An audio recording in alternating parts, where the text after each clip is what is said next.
Hey, everybody. Welcome to Kwanzaa Conversations. This is where we're going to just have some open conversations about the principles of Kwanzaa and how we practically live them out. So I'm going to say Habaragani. And I'm going to say Ujamaa, day 4. Day four, Ujamaa. We're talking about cooperative economics. I'm going to add my mom to the stream. She was having some tech difficulties, so I'm going to add her now. Prayerfully, those difficulties have been resolved. Mom, can you hear us? All right. I don't know if they have, but we're just going to keep going on. So today with cooperative economics, the importance of why we need to buy Black, why we need to circulate the Black dollar, what it does to strengthen and build up our community. And we have an amazing panel. This actually is running off of Harambe Learning and Culture Center, which is an organization that was started in the midst of a pandemic, just to bring some culture and some understanding of who we are as Black people to the South Shore region. So that's Brockton and all those towns surrounding there. My mom, Jacqueline Jones, is one of the founders of the center. I hope she can hear us. I hope she can introduce herself. Mom, can you hear us? Okay, maybe not. All right. So so we'll just move on then.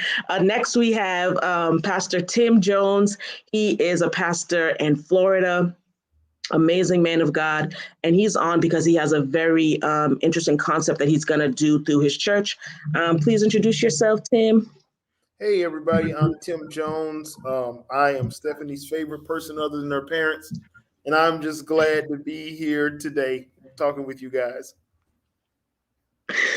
Awesome. Yes, awesome. That's fine. You can you can say whatever you like. That's cool. We've been best friends for over 10 years. So he has liberties, that some don't.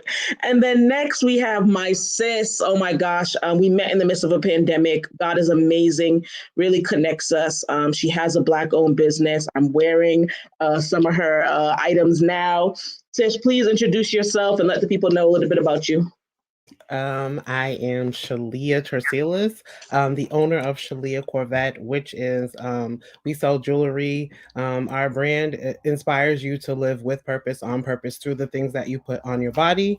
It is with the intent to make you feel beautiful from the inside out. I have social media platforms that underscore from ashes to beauty. If you want to follow me for inspiration. I'm just here to bring light and to bring beauty to our community, our Black men and our Black women. And my goal is to grow in such a way, in a capacity where I can bring jobs and resources back into my community and allow other people to live out loud beautifully. Love it. Right. Exactly. Love it. Love it. This is amazing. So, I mean, let's just get into what Ujamaa is. We're talking about cooperative economics, using our dollars together to support our community. Tim, can you just share a little bit about what you're going to be having your church doing surrounding this principle? Sure. I'm excited about the opportunity to, as I kind of share where my heart is with ministry. The concept comes from uh, a mentor of mine, Master Keith Moore, who says that the new big is small, and the idea is that I would say about 30 years ago, in the mid 90s to the early 2000s, Black churches had kind of shifted because of the economy to buying large buildings, right? Large sanctuary spaces. You start seeing the rise of the Black megachurch. And but what's happened now through the pandemic and probably in the past 10 years, it's crazy how culture shifts. Churches have kind of, I won't say regressed, but reverted to having smaller sanctuary spaces, but more educational and economic space. So people may build a building that's 10,000 square feet, but only 2,000 square feet of that building will be for church service, and the other 8,000 will be for community service. And so we're kind of trying to focus on that. Greater harvest is that we've started an initiative called Build a Better Us. We will begin that next year. 2022 will be the year we focus on building a better us, where we will use our money. It's going to be three things that we're going to do. Number one, we're going to conquer in the marketplace. And so that's going to involve us taking our dollars and taking all the money that we receive and start purchasing properties, specifically employ and economically revitalize our church serves the Black kind of a anti-gentrification initiative, right, to stop white people from and other communities from coming in and buying our communities away from us, but economically empowering our community where we stand. The second thing that we're going to start doing is we're going to take 10% of whatever we raise at the end of the year, and we're going to reinvest that without looking for anything into other Black businesses, or Black churches. So we're going to tithe our tithe. We're going to get owned Black family operated companies. And then, of course, the other thing that we're going to be doing for the first 3 months of the year is we're going to commit to a repatriation act where every dime we spend outside of church service, is going to go into Black-owned businesses. So whether we buy our sheets, whether we buy our pillows, our bread, we're going to start researching Black-owned grocery stores and see how we can have our groceries shipped to us, our fruit, vegetables, lotions, hair care products, beauty products, whatever it is. We're even looking into any Black-owned company that makes baby products, diapers, things of that nature, feminine products. We're trying to invest our money into Black-owned businesses because what happens is other communities are able to economically stand because they repatriate, meaning they keep their dollars in their community. They do not allow their dollars to go into the Black community. They do not buy from Black-owned businesses. It's amazing that Asian communities will buy from the Asian community and from the white community, but they won't buy from our community, and we won't buy from our community. And so we've kind of died. But the Black church was the heartthrob of that years ago. That Black insurance companies and Black-owned banks and Black HBCUs, Black-owned businesses started from the Black church. They would meet in Black churches with the pastor there and the congregation there, and that's how we revitalized our community. And so we're trying to bring back that concept to the city of Miami, to the area of Opelika, Northwest Miami, Miami Gardens, Liberty City, so that we can fight gentrification through those means, through the church. Love it. That's amazing. And it's so needed. And, the Black church used to be such the pillar of the community. You know what I mean? All the community meetings would be there. Everyone would gather there. That's what we need to go back to, having that pillar and having our Black dollars flow out and in, circulate and circulate and circulate. So I am going to bring my mom on. I've asked her to introduce herself. Y'all, she can't hear us, so we're going to try to finagle this thing, and I'm going to be asking her questions on the side, but we're going to get it together. So I'm going to bring her on now. Or not. Maybe not. Okay, so we're just going to move on. Shalia, can you just speak to, as a Black-owned business owner, I hope I'm saying that right, can you speak to the importance of why we need to circulate this dollar and what that looks like, and any challenges you've had? I don't think in other communities they struggle with crabs in a barrel as we do. Someone's trying to succeed, and then others are trying to pull them down, not support them. Especially within our own families, like our own biological families, we get more support from people outside. So yeah, just give us a little insight into that, please. Yes, I definitely can speak to that. I will say that Shalia Corvette was rebirthed during COVID. I started off as Leah's Accessories, etc. And what happened was I worked during the week, and then I did vending opportunities, home parties, and stuff like that on the weekends, mostly in our communities. And what I will say is people always want a discount. They always want the family discount, the cousin discount, the discount. Like, they want you to make your prices lower so that they will buy it, which I struggle with because I know I myself will walk into Macy's, and if I see something that I want, I'm going to buy it. And I either walk in with the coupon that I have, or I pay the price that they're asking. So I feel like in our communities, especially, everybody wants a discount, or your prices are too high, but we can stand in line for some Jordans or a PlayStation 5 or some Gucci or some Fendi. So I feel like people, they don't really value the small Black businesses, and realize what it takes for me to put something together, to curate, to send to my customers. Like, I'm hand packaging everything. I am labeling it myself. Like, I am doing all the things by hand, by myself, to get a single package out to people. I don't have the productivity. I don't have 10 hands. I don't have a line of machines that's stamping and doing everything for me. I'm doing it by hand. So, it's curated with love and with care. And also, I'm putting everything in, right? I work full time. So I'm not actually in a place where I'm like paying myself right now. Like, what I'm doing goes into, like, I tithe and then it ends up really going back into the business. It's very rare that I am able to take a substantial amount out from what I'm making, because you're paying for e-commerce, you're paying for advertising in certain markets where you can afford to advertise, right? Because advertisement is so expensive. So it really becomes word of mouth. So I will say that as a Black owned business, that I wear my products, which for me, unlike some other things, like, I'm able to wear it and people are actually able to see what I have on. They're like, oh, I want that. Where did you get that? And I'm able to give a business card and say, oh, just scan right here and they'll take you to the website. So I will say that when you sell something that is tangible, that is a bonus that I have. Or if they walk by and they smell me, they're like, "Ooh, that smells good. What is that? Oh, that's oil. Would you like some?" Like, there are just certain things that dabbling into. But what I will say, the crabs in a bucket is real. Like, I'm not the only Black woman in Boston who's selling jewelry, right? I do have co-laborers in this work who we support each other. Like, I wear their stuff, they wear my stuff. We share each other's posts. We are there for each other. But there are other people who are like, oh, she's like, that I will say that I can say that I've put dollars into their business and it hasn't been reciprocal.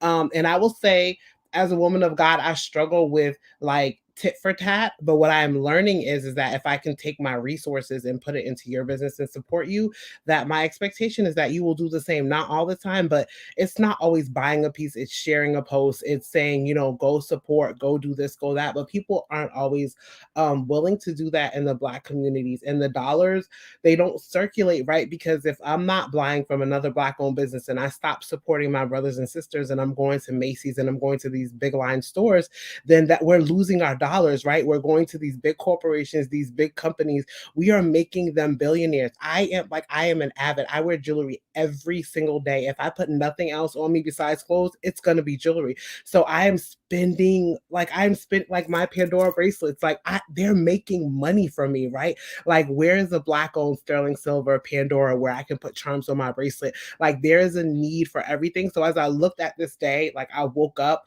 like, thinking of the Tulsa race massacre. Like, they took down a whole independent, thriving Black community, doctors, lawyers, churches, businesses, bakeries, grocery stores, gas station. They wiped out this whole place, right? But it was with the intent to kill the legacy of those Black people. They were thriving and doing well. So I feel like it has trickled, like, because what happens is what if that place survived? What if they thrived?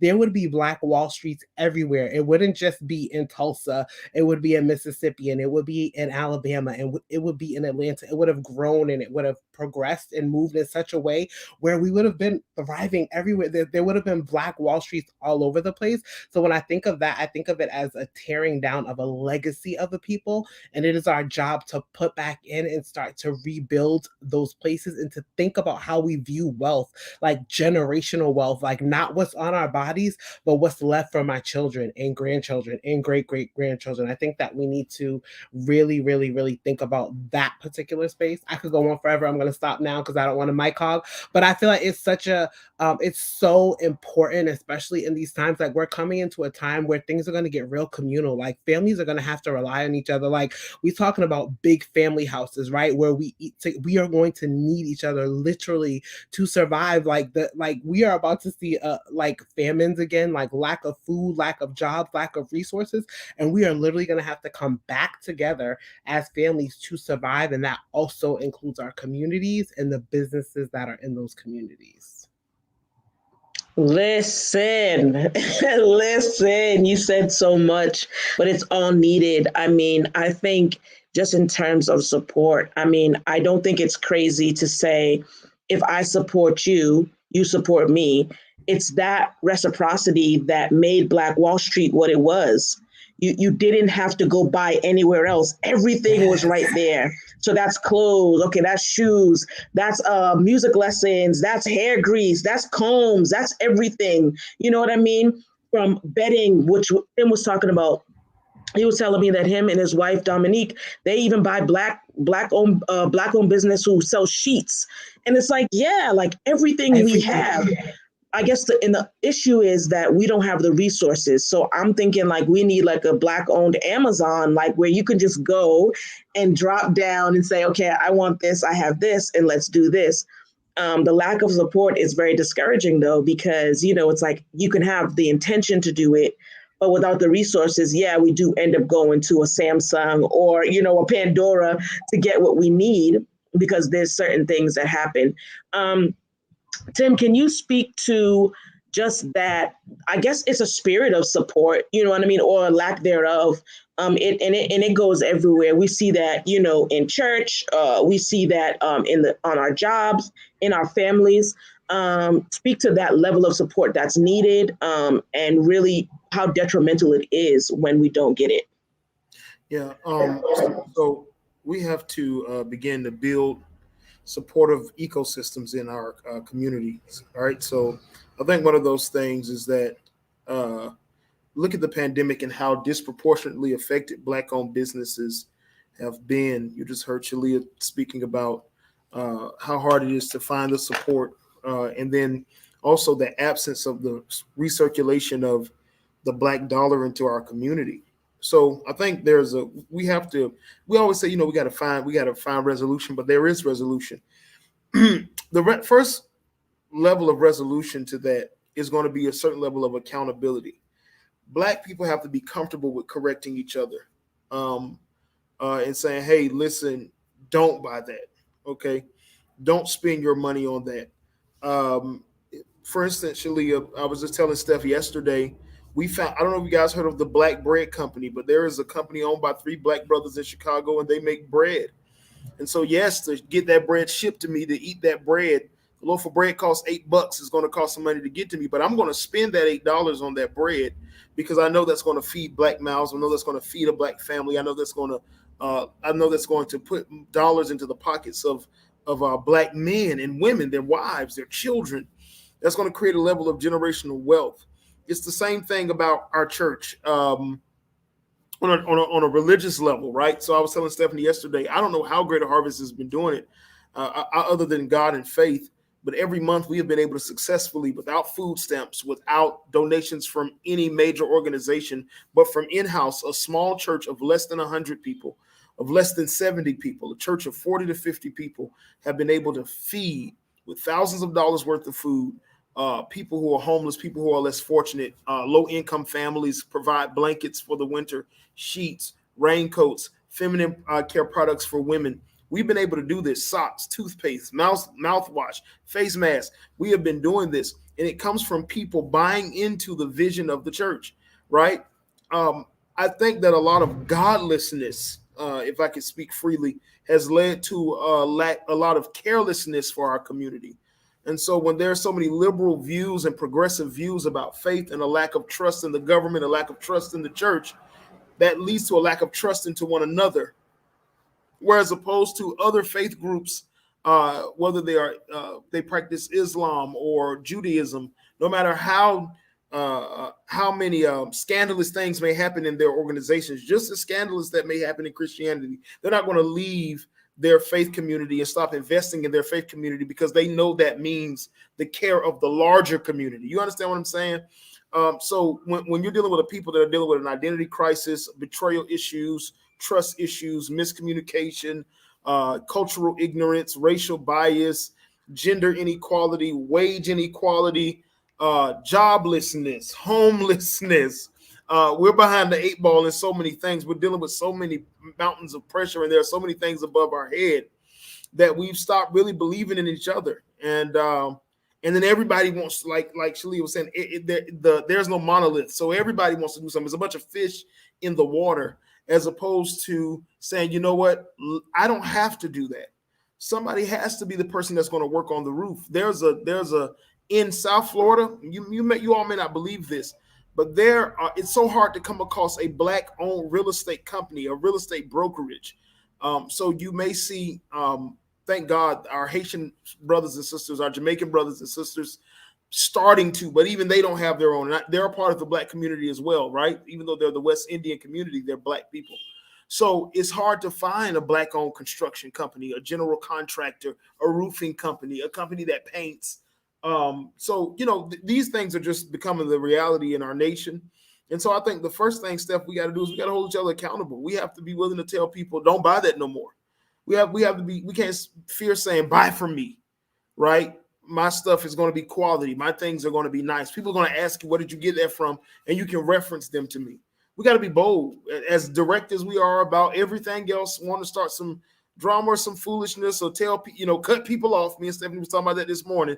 We have to be just as direct about putting people on and putting money into our community's wallets. Woo woo. Oh my gosh. I mean, amazing. Right. Listen, this is why we have these amazing guests on who are talking about the real life things. Now, okay, I have my mom on audio. I'm going to see if that's going to work. If not, you know what? I'm just going to read what she wrote and we can keep it moving. Mommy, you want to introduce yourself? Yes, hello. My name is Jacqueline Jones, and I am the Chief Civility Officer for Etiquette for Success. I'm an etiquette coach. I've been an etiquette coach for over 20 years.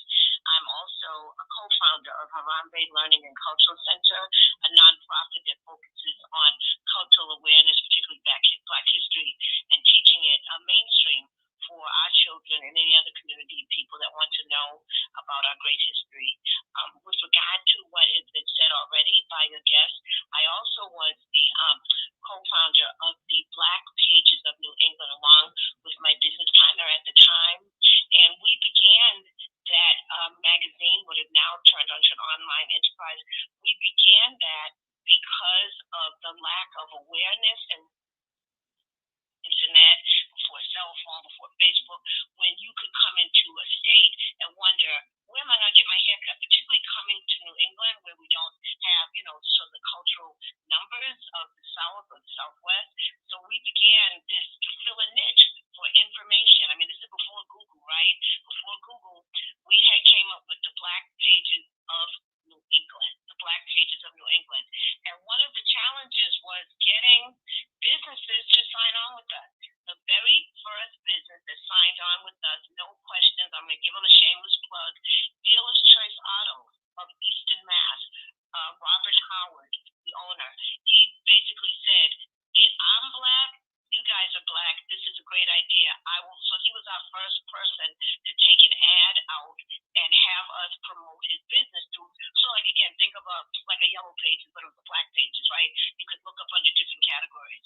And it was a struggle with many other businesses. Well, do you have a book yet? No. Well, they said, well, call me when you have a book. We need you so we can start the book. And so with that lack of trust, those are some of the things that have happened to cut against us in our community. And what I did find that what we need is a new kind of math. Well, we need a new understanding of math. The way that a community is strong is if the dollar turns over in that community 7 times.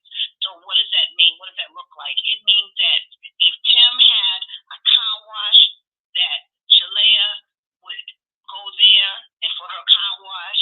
When Tim got the money, he would go to Stephanie and buy her baked goods. When Stephanie got her money, she'd go to Shalea and buy her jewelry. So that dollar is turning over. That's what that expression talks about. Well, in the Black community, the dollar turns over once. So that means once your Black hairdresser gets your money, he or she is buying goods, service, and products not from people in our community. Now, some people say, hey, it's not a necessity. Well, I think it's like half and half.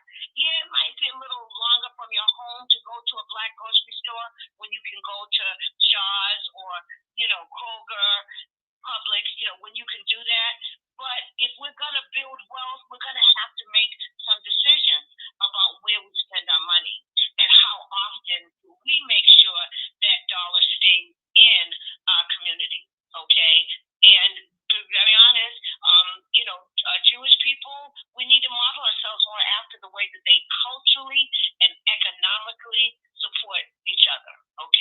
we sometimes get caught into long-term feuds, grudges. My grandmother didn't like her grandmother, Right. and then don't look at how we can work together. So we have to get past that so to make our community strong. And I'll just comment lastly about the Tulsa, the efforts. We're praying for the success this time of the people that are looking to get reparations for the Tulsa victims, because that's a victory for all of us. We do not know, we will never know what the economic impact that we suffered as a community, even if we didn't live in Tulsa. Tulsa was considered Black Wall Street. Just like Wall Street exists in New York on Madison Avenue, it is the cultural, the financial center, essentially of the world. Okay, DC is the capital of the United States, but New York is the capital of the world, right? So let's just say, just like we all know about Madison Avenue, Tulsa, Oklahoma, at the time before it was bombed and charred by jealous whites, it was the Wall Street for the Black community. You could go to Tulsa. Blacks were going to Tulsa to make their economic, to state their economic claims, similar to the gold rush. They were going. People were flocking to Tulsa. It had that pull. We'll never know what the full level of the economic devastation that we suffered when the community was bombed and all of the wealth stolen, plundered, and no accountability for anyone for that happening, and certainly no reparations. So again, we have a big vision, big community of wealth. I think that we have to start. It starts with our children. Let's convince our children it's better to own a piece of Nike than to own a set of sneakers.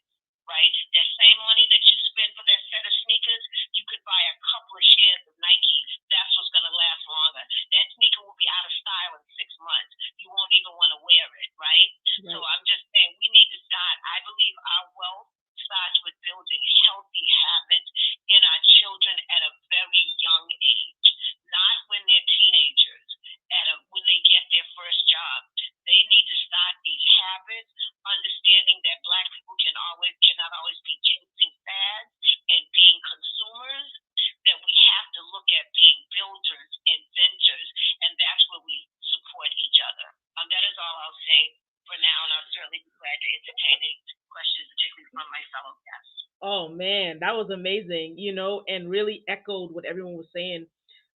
While you were still getting the tech together, Shalia was mentioning that there were so many different Black Wall Streets that could have popped up all over the place. Again, we'll never know. We've been robbed of the opportunity to know what exactly would have happened if Black Wall Street was allowed to flourish the way it was. You also mentioned something that was amazing: convenience. We don't buy Black because we don't want to be inconvenienced. It's just a reality. Oh, that's too far. Oh, that's too much. This is how our community has been allowed to just been infiltrated by so many other people. Who owns all of the beauty supply stores? Not Black people. Not Black people.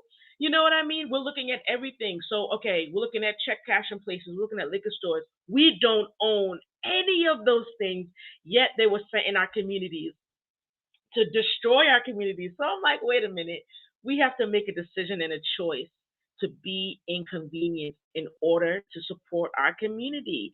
Either Shalea or Tim, can you talk about that inconvenience? I mean, we talked about it a little bit more, but what does that look like? And what are some practical ways that we can support Black businesses? I mean, how do we jumpstart that? How do we get past the envy, the jealousy, right? How do we get past that lack of support and really put ourselves in inconvenient places for the betterment of our community? I can go there. I will say that I am like, if I want something, I want it, like that thing. Like my husband, if he was on here, he would say, I have driven 40 minutes for something that was around the corner. Like I am that person. I live in West Roxbury. I drive to South Bay to go to the Pearl, which is a Black owned restaurant. They sell seafood, really amazing food. I travel to go there because when I buy my food, if I have the resources, if I have the means, I am putting that into their business. I am putting it into that family. I have built relationship with them. So when I come in, they hug me, they greet me, they know me. We've built that community because I support them. So when I go in there with a flyer that says, hey, I'm doing this fundraiser and I've partnered with this person, the women in that restaurant will buy from me. They're going to wear my jewelry. And somebody else who they're serving in that restaurant is going to say, oh, girl, those are cute. Where did you get those from? So that 30-minute ride has allowed me and caused me to put into them, which in turn they put back into me, which in turn someone else sees it. So I feel like we have to make the sacrifice and the extra step. And guess what? We have to be willing to pay a little more money. It's like, well, I can get this from so and so beauty supply store for $15, but they have the millions to do that. You are the one owned Black beauty supply store within like a 15-mile radius. So you've got to charge more money because you pay more money and you don't have the means to get the bulk like that, right? Because you don't have the clientele, you don't have the customers who are coming in and shopping. So it impacts us. So we have to pay more. So you have to be willing to pay a little more. Now, I will pay a little more for something that is of good quality, right? Like if the quality is good, it's decent, it's going to last me for a while. I want to buy it one time and not have to rebuy it over and over and over and over and over. So I feel like it's critical, like to take the extra ride, right? Like take the extra ride. Like I wish like there was a grocery store. Like I am like I'll go to Trader Joe's and Whole Foods. They're so expensive since I'm being aware of what I'm eating and what I'm putting in my body. They're so expensive. But sometimes what I'll do, I'll go to Zaz restaurant. They're right on River Street. They are almost like a farm to table restaurant. They make really amazing food. It is a Black owned restaurant. When I tell you the food is fresh and it is amazing, and he cares about what goes into his food. There's no chemicals. He makes his sauces from scratch. Like the food tastes and smell and is amazing and brilliant. And because someone word of mouth, right? Like I started with him. His kids used to go to my school, and I begged my boss, can we please use them to provide lunch for our students in this private school? Because providing lunch through his business means that we're taking the money from a Black private Christian school and putting it into a Black restaurant. And then those families' kids are eating it. And then those families begin to buy it. And now he's able to grow his restaurant. He has a little sitting area, a space where you can rent out. And he's been with the mayor. He's been many places. It takes the extra effort to put somebody on, right? Like I appreciate the friends that I have that mention my names in spaces and rooms that I am not present in, right? Because they believe in what I'm giving them. They believe in who I am. Steph is so like recently I had a friend who was looking for mental health services. I reached out to Steph. If I thought that she could do it, like, girl, if you can do this, do this. But if you can't do this, pass it along to somebody. It takes knowing someone who's doing or has what you want and trusting them to just take the leap. We take the leap on far more things that are less valuable. We take the risk. Like why? Like she said, all these check cashing places in our communities, instead of going to open a bank account with one of the few Black owned, but even if it's only a savings account and you don't trust it enough to put a whole lot in it, put something in it. Open a savings account, right? $5,000, and just let that money sit there, and then say, oh, you know what? Maybe I'll do a stock, or maybe I'll do an ETF. Like just do. I feel like do something. Like your small something could trickle and grow into like this really great big thing that could impact our communities. Like Pastor Tim was talking about in Florida, like they're talking about taking 10% of what they're doing, right?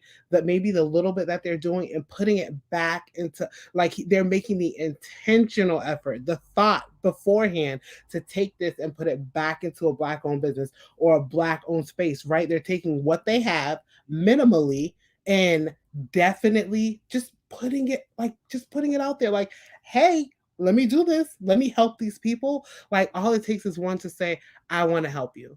All it takes is for me to see Pastor Tim's flyer and what he's doing all the way in Florida, for somebody here in Boston to be like, you know what, I'm not down there, but let me send $100 because that could help with it. You see, like that one small thing. I think we're always thinking so big that we minimize how a small act of support could go a far way and a long way. Like just do that small thing. Like I would say to our Black community, do the small thing. Buy the earrings, buy the t-shirt, buy the candle, buy the soap, buy the oil, set up an appointment with the therapist. If I know a Black mental health caregiver or provider, my Blue Cross Blue Shield is going to do the same thing that it does with them in their office that it does at my big main hospital to that Black owned therapist who's feeding their family, who wants to buy a home, who wants to create generational wealth, and they went out on their own to open their practice. My insurance, the same insurance that works at my hospital, is working for that business if they accept that insurance.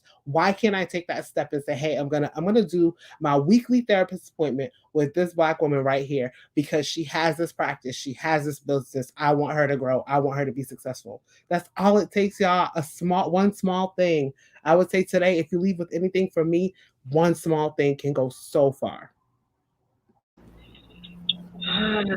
Boy, that's amazing. I really feel like this is the start. This is how we do it. And it is the small things. Sometimes we think we have to sow like $1 million into something. It's our small dollars, our small business that makes the thing. And I feel even from here that we are creating connections and networking with people that we might not have reached in different spaces. But it all starts with one small thing and then it explodes. Oh, you know what? I know someone who sells jewelry. Here's her website. And okay, this, that. It's just those little things, and we have to get past the mistrust that we have of each other, which was really, let's talk about that. The mistrust that we have of each other, that's why we don't support each other. We don't trust each other.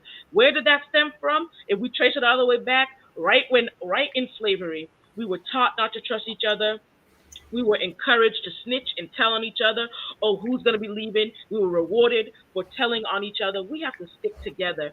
Like my mom was saying earlier, we have to model these communities who, no matter what, behind closed doors, they might be fighting around, but in front of public eye, we stick together. We are the only ones that I've really been seeing cutting up and cutting a fool with each other and not sticking together. That lets people know the weaknesses and the cracks and how to get in between each other. Tim, you want to jump in on that? And I know my mom wants to say something too. Yeah, I'm gonna say it quick so we can hear Mom. There are a couple of people watching. Arbiella McCrae, which is a friend of me and Damo. She's the wife of my friend Pastor Terrence McCrae in Miami, and Arbiella has a cosmetics line that is all natural. It's for women of all different racial backgrounds. For women of color, it's called the DT Cosmetics. And I was just thinking about how God blessed her, where she has her own space now. I was thinking about people who I went to school with. There's a company, Candles of Essence. Shalia just said it. She got her own space in the mall there in Jacksonville, and she makes candles, Black-owned business.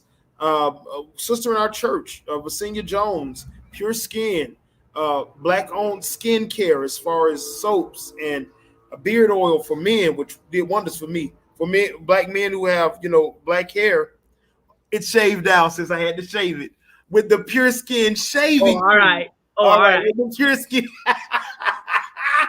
Amen. But for instance, my little brother, Sister Tina, they sell real estate now. My brother is in the direction of becoming a realtor very soon. So that when we find out these people are doing these things, we have to plug. Now that we know that Shalia is selling jewelry, this is something that we have to perk our ears up to and know, listen, it's time for us to move forward and start investing into this now. It's time for us to be proactive. I just want to say one thing before Mom comes on. There's another issue too. We are underrepresented as a people, and I think that plays a large part in that too.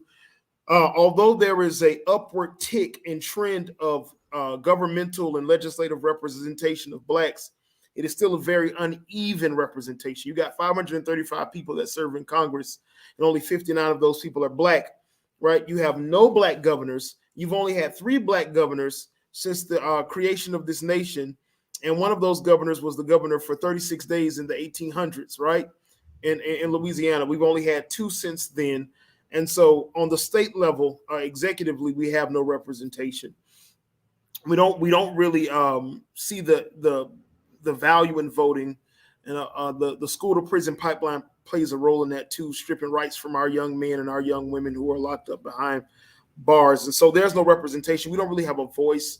I don't know who's going to be that voice. I think social media has kind of destroyed In one sense, it's a beautiful thing and a blessing. Social media is. In another sense, marketing and PR can be so detrimental to Black people because we don't do what other cultures do. When we have flaws, when they have their flaws, they talk about it amongst themselves. When we have our flaws, we want to blast it. We want to go on Shade Room. We want to tell everybody about it. We're on Larry Reed one week. We're on somebody else the next week. I mean, it's ridiculous what Black people do to one another, and get a kick out of doing that, but won't do it to other cultures. It makes no sense to me. And so I think that we need to speak truth to power about how we are represented and how we represent ourselves in social spaces too. That stuff that we think is cute, like shaking your behind or throwing some money in the air, brothers, or carrying pistols around on social media, and you 15 years old and bragging about stuff like that, it represents us in a very poor way. And so I just want to talk about that too. Mhm. Yes, yes, and yes, yes to all this. Like the gems that are being dropped. I mean, this is how we live this out practically. I was just talking with my mom just before she comes. I really want to push Kwanzaa principles all year long. You know, when Dr. Malena Karenga created Kwanzaa, it wasn't just to be done from December 26th to January 1st. This is lifelong, year long principles. So we keep these things going and we don't just support and practice Ujamaa on this one day, but this is a lifestyle. This is a culture. We don't just practice purpose or collective work and responsibility. This is something that we just have adopted in life and we do it and we move through it. So, Mom, please go ahead and share what you were going to say.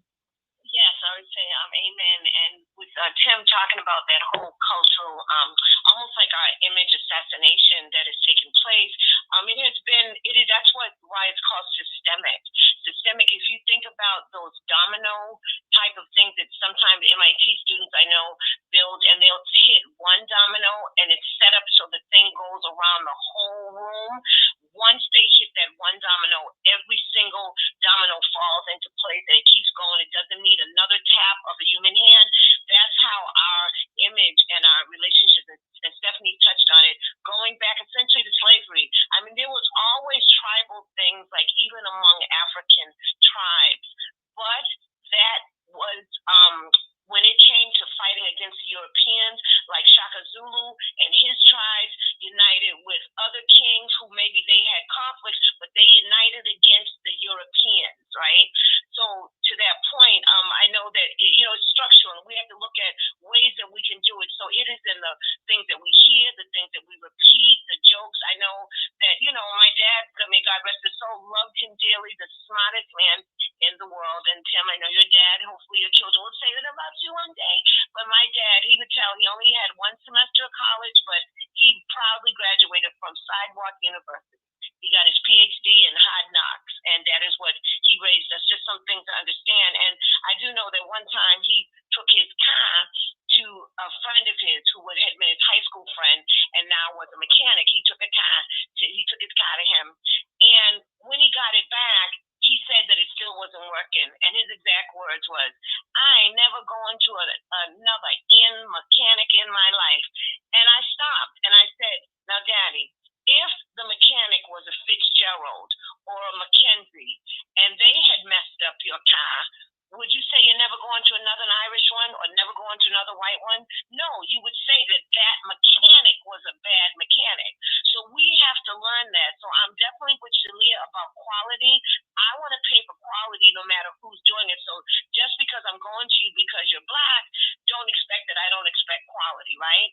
But we have to know that even if I go to one Black hairdresser and she does a horrible job, I have to attribute it to her not being good, as opposed to Tim's point, getting on social media and saying, "Don't go to no Black hairdressers." You see what I'm saying? So we do that. We have to take people at who they are, at the same time supporting the best, calling out. So do a review. Pull someone aside. "Hey, so-and-so, when I went to your restaurant before, this dish tastes really good. Last time I went, not so good. I'm not sure if you got a new cook or new spices. I just want you to know." See what they say? If it's bad, tell me. If it's good, tell others. That's how we need to operate. Tell the business person. Give them a chance to make a correction, to self-correct. They may not be aware of what happened, but no, instead we'll go out and tell everybody. So I think we have to find ways to stop perpetuating that self-hatred, that we have to know that our survival is contingent on each other. Just because I'm doing well, it doesn't have any effect if my brother and sister in the same community is not doing well either. Okay, Martin Luther King did a perfect quote, right? He said, I am sort of only as best as the least of us. So that's how we have to look at it. Let's be more collective. Let us not be so anxious to hop on the flaws as to push for the best. And remember to network, support each other.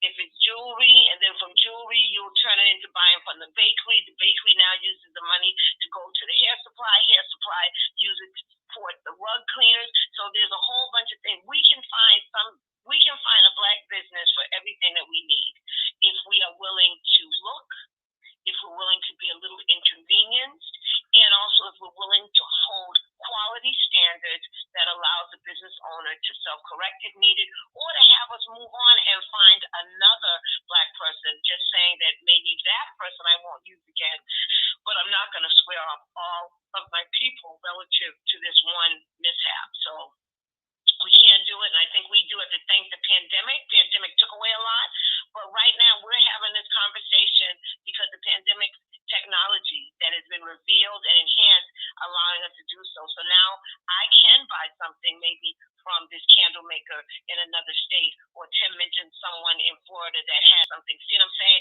So let's thank the pandemic for uniting us through technology, and yes, we'll use that technology to grow our wealth within our individual families, and that increases our whole community.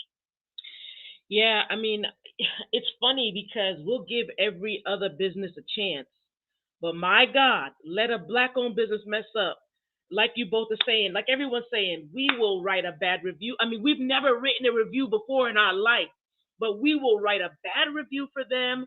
We will tell everybody, I'm just like, what is going on? This is the mentality. We have to get down to the root of this. And I really do believe that the root of this is a trust issue. We do not trust each other. We do not trust each other to support each other. When we are able to really identify what's going on, y'all know I'm all into the mind and psych. When we're able to get down to the root and pull that thing up, I feel like that will just open up the floodgates of our support. We don't trust each other. So how do we trust each other? Just support. You just step out a little bit. If you're in a relationship, how do you trust somebody? You just start trusting them. Okay, I'm gonna give a little bit more of my heart, or in any relationship or any job. How do you trust your manager? How do you trust your coworkers? You just start little by little doing that. I'm sorry, mommy, I'm gonna jump in.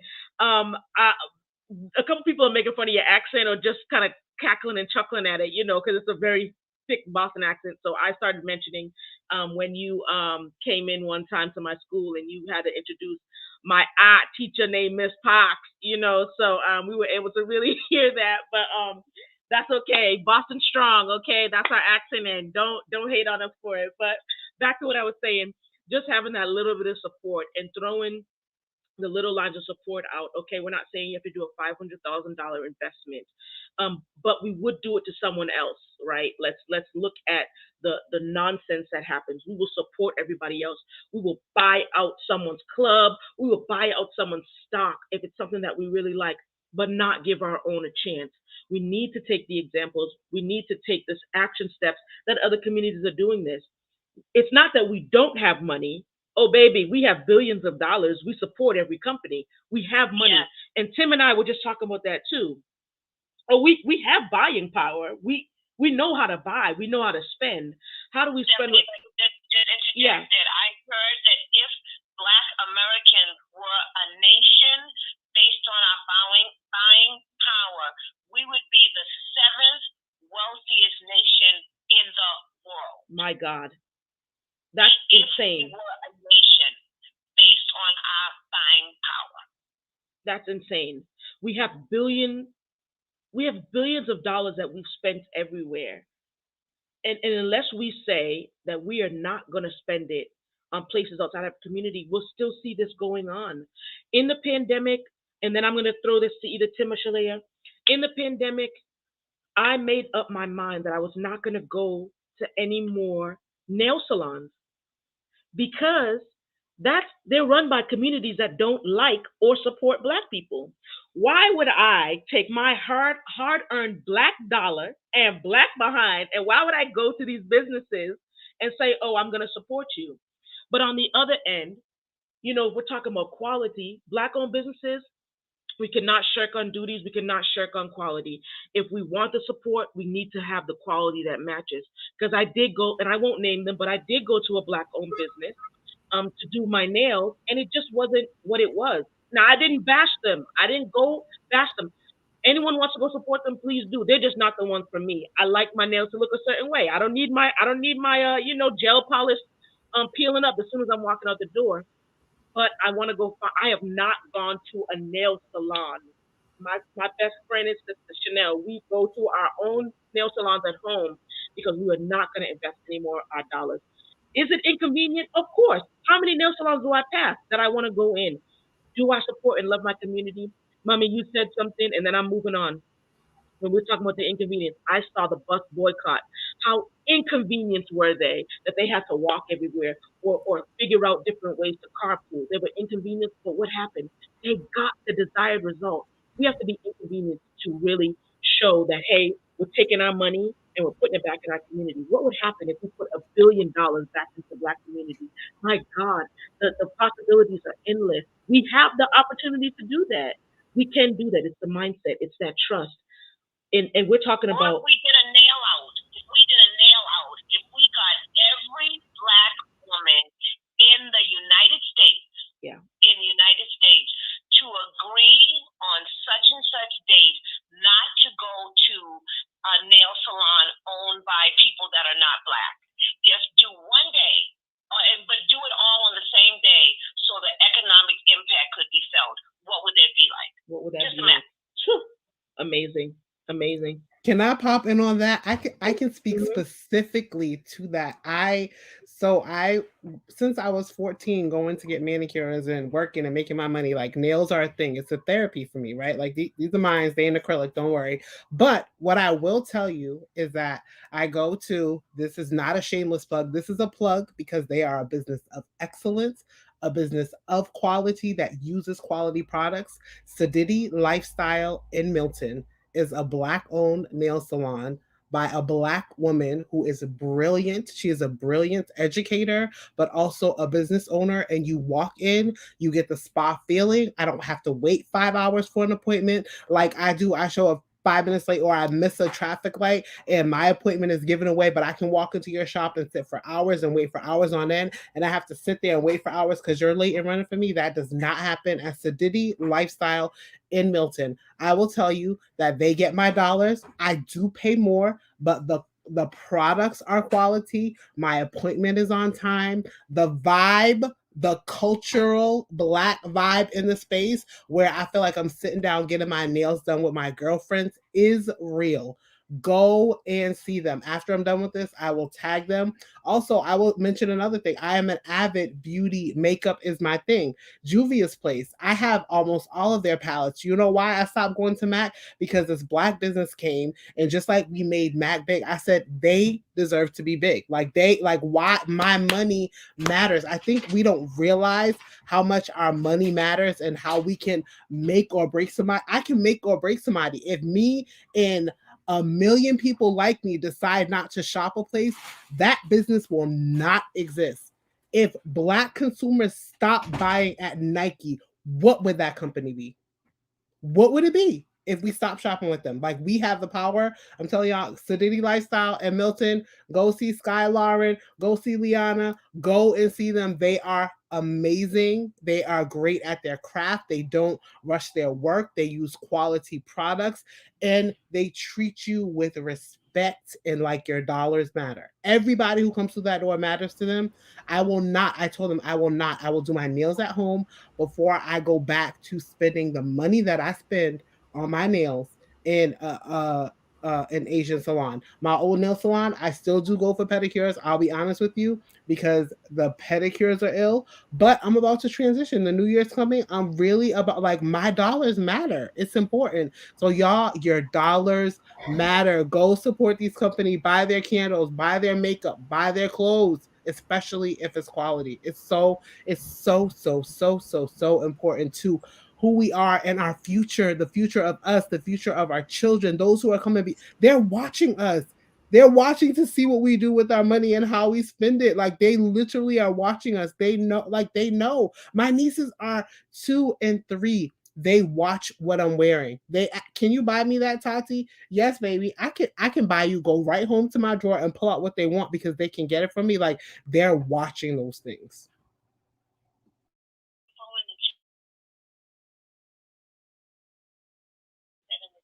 Yep. Yep. I already, yep, I put it right in the chat. And I'm gonna also, Tim, I'm gonna let you go. I'm also gonna tag Anointed Hands Massage Clinic. They're a Black-owned massage parlor in Randolph, Mass. Exactly, in Randolph, Mass. So I'm gonna put them in the chat and put them up on the screen.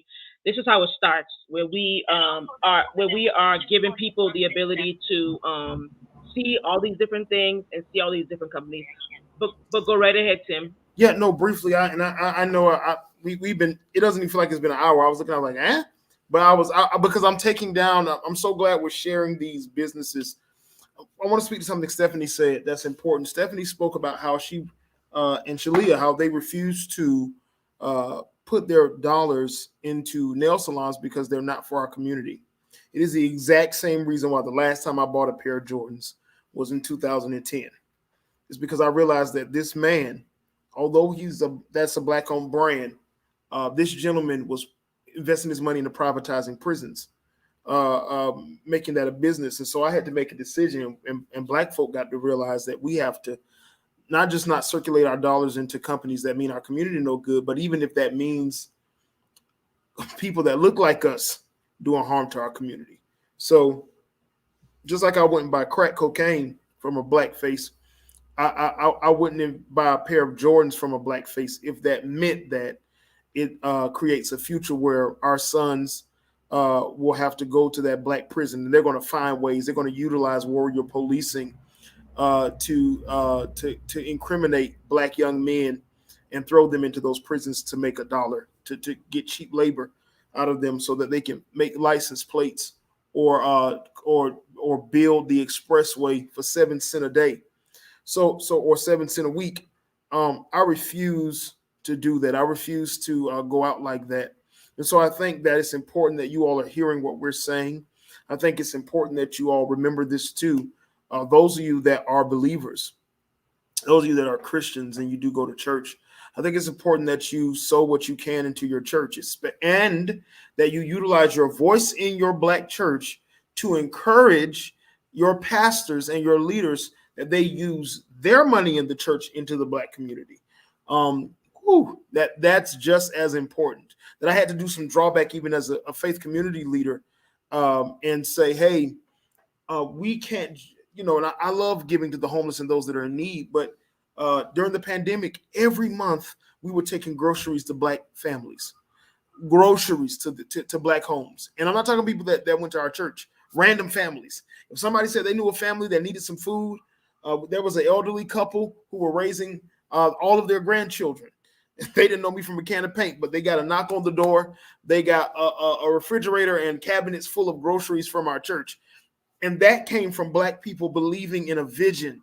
That came from people who realized that we have to pass it along, and we have to be careless and selfless enough to know that even if it's going to cost X, Y amount of dollars, we're buying quality. We have to realize that our products are not mass produced, so that the prices that get cut down, the deals that get cut when you go to Walmart or Target or any of these stores to buy these different brands, they can afford to have warehouses all around the world to mass produce things at cheap costs. But we can't do that. There's a brother right now that I tagged on here, Shim Brewster. He does AV work.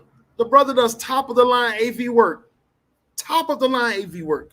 So if I'm talking about, he's done concerts, mega concerts. Matter of fact, that's Shim right there in North Carolina. He gets on a plane, he flies to you. If you're having something big, if you're bringing in some artists from out of town, this brother does that kind of work. Black-owned company, and he employs Black men. Shem employs, goes into the community, looks for brothers that need a job, and employs them and teaches them a skill set in trade and financial management. Shanika, that was the young lady I went to high school with. God has blessed these people to do these things. And God wants us, and I'm here to tell you, God wants us as a people to invest in our community. And I believe as much as there are different sins, it is a sin not to invest and circulate the black dollar in the black community. You can say what you want to say. Y'all can judge me for that. But sin means to miss the mark. And I'm telling you, for a long time, we have been missing the mark in our community by not reinvesting our dollars into our community. And it's a crying shame that nobody's preaching about it, that nobody's talking about it, that nobody's grabbing a mic. I mean, there are people out here. Let me rephrase that are doing what they can. But it's a shame that amongst millennials and some of the Gen Zers, we're not hearing that as much as our parents tried to instill that in us and our grandparents tried to instill that into us. And so thank you, Stephanie, for creating this platform that we can talk about this. We need to know about black dentists. We need to know about black practices that are owned by medical doctors who are black. We need to know whether they're from Africa or whether they're from Grenada. I don't care. We need to be aware of what they're doing so that we can take our money and put it into these businesses. And thank you for creating this platform. If you guys know any black doctors, if you guys know any black OBGYNs, this stuff is so important, man, that we have this kind of information, because it is proven statistically that when black women have higher at-risk pregnancies, but those chances are slim when they have a black doctor there and black nurses caring for them, because we know how to care for our children. Now, if you want it in the Bible, I'll give it to you. When the Hebrew women were giving birth, Pharaoh assigned midwives to them to make sure that those boys were killed.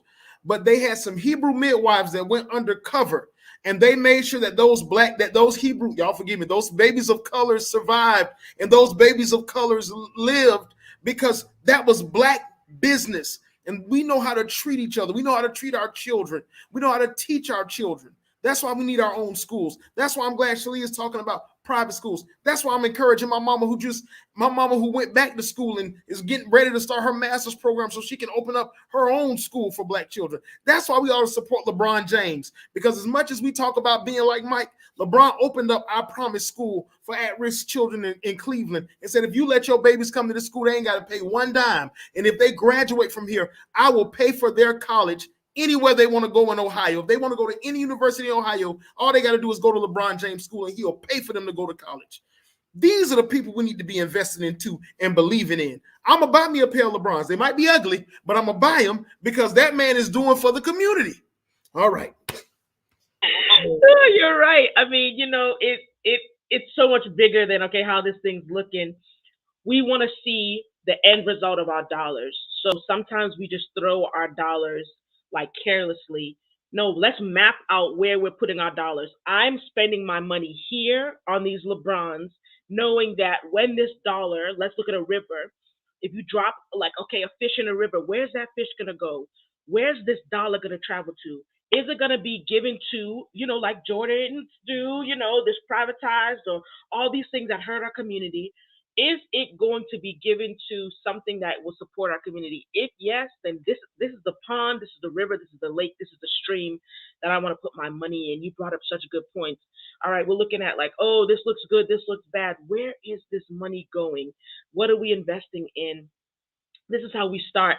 And I have a good mind to even say, Mommy, sorry to put you on the spot, but I mean, maybe we need to do like a virtual Black Pages.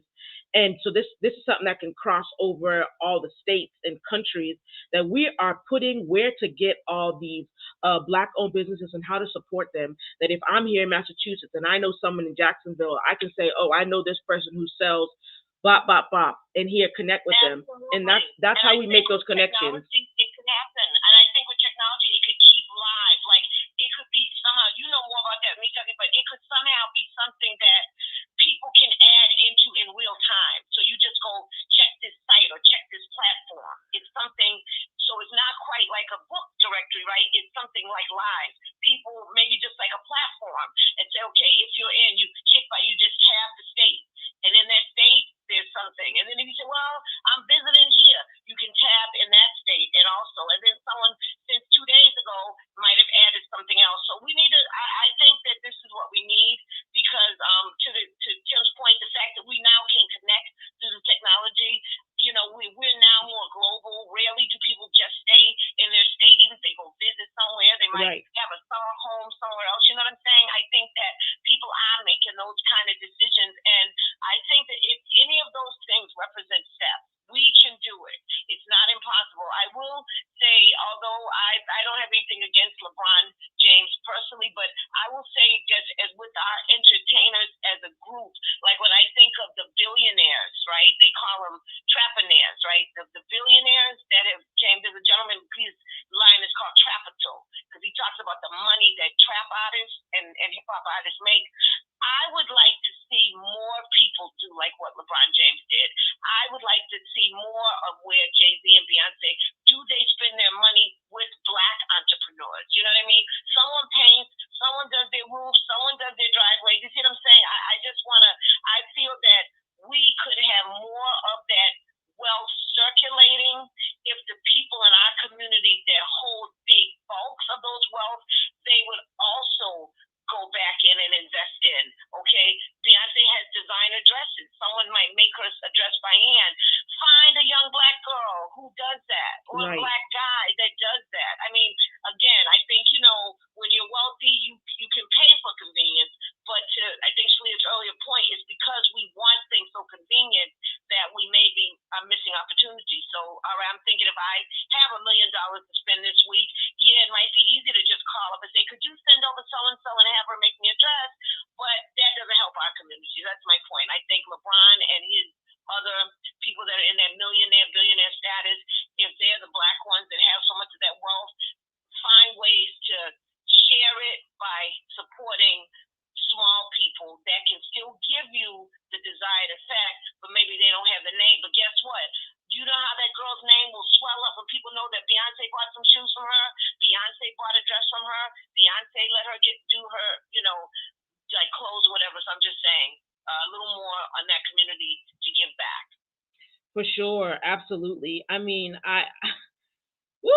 this chat has been amazing. I mean, it really has. I feel like invigorated. I feel like, all right, this is our season. This is our time to really show that support where we are trusting each other, we're supporting each other, and we're happy to do it. We're not just, the Bible's talking about God loves a cheerful giver. We are giving to our Black owned businesses cheerfully, not with jealousy, not with envy, not with, any like shade, but I want to sow into this business because this business represents me.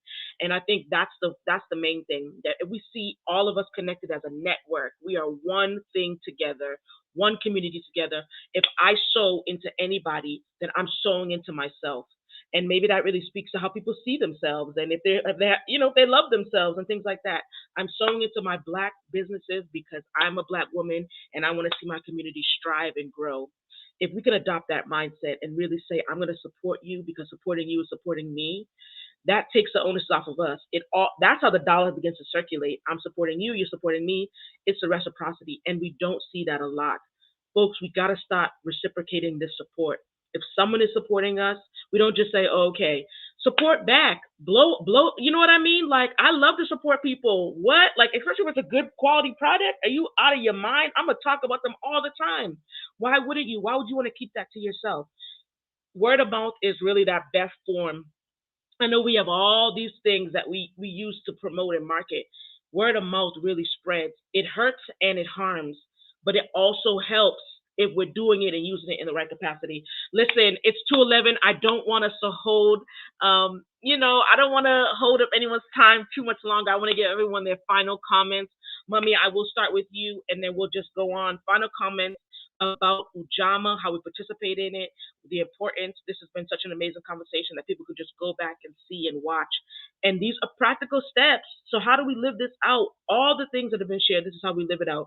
So let's wrap this thing up. Tomorrow, we're going to be talking about purpose. So for the remaining days of Kwanzaa, we're going to be doing these little quick live chats, talking about purpose tomorrow. What does it mean to find it? What does it mean to have it? So please tune back in tomorrow around 1. We're going to be doing this all the way into the end of Kwanzaa because we want Kwanzaa to be 365. not just for this short amount of time. We want to live this. So, Mummy, please give your final comments, and then we'll wrap this thing right on up. Absolutely. In order for us to build wealth, we have to be intentional, we have to be strategic, and we have to be together. For the average white families, wealth and income is about $448 when they go against everything debt. They have black families on the average have $8. So you wonder, how did that $400 increase happen? It is systemic. We have been robbed. We have been exploited. We've been taken advantage of. But with knowledge, power, grace of God, and intention, we can build wealth one decision at a time. You cannot be a millionaire if you are not a dollionaire. So manage and be intentional, build together, stick together. We can do it. Listen, come on, Mommy. That's my mom. I'm gonna brag and boast on her. She's amazing.